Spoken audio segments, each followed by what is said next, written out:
చిన్నపాటి పామును అందున దూరం నుంచి చూస్తేనే పానం గచ్చుమంటది. ఆ సొంటిదోళ్ళ ఒక పెద్ద కొండ శిల్వ పాము దూరం నుంచి పోవుడు కాదు, దగ్గరికి వచ్చి మనిషిని చుట్టుకుంటే ఇంకేమన్నా ఉన్నదా చూసేటోళ్ళకే గుండెపోటు వస్తుంది.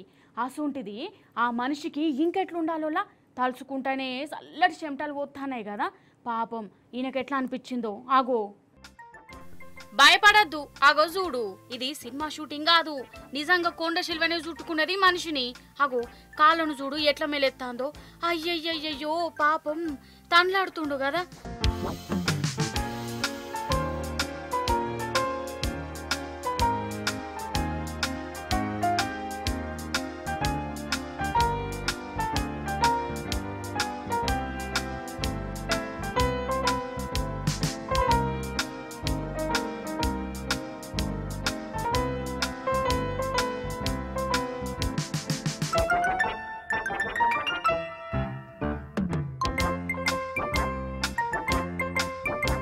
రాజస్థాన్ రాష్ట్రం కోటాలనుల్లా ఈయన ఏదో ప్లాంటులా పనిచేస్తాడు.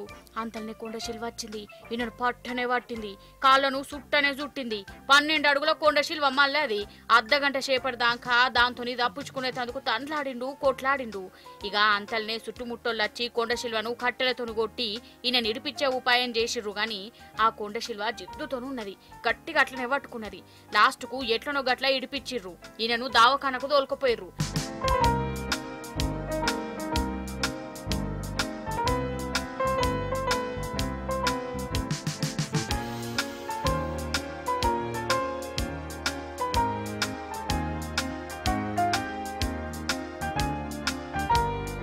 నిజం చెప్తున్నా, కొండ శిల్వ మనుషులను చుట్టుకునుడు నేను సినిమాలలోనే చూసినా గాని ఇగో బయట ఇదే ఫస్ట్ సారి.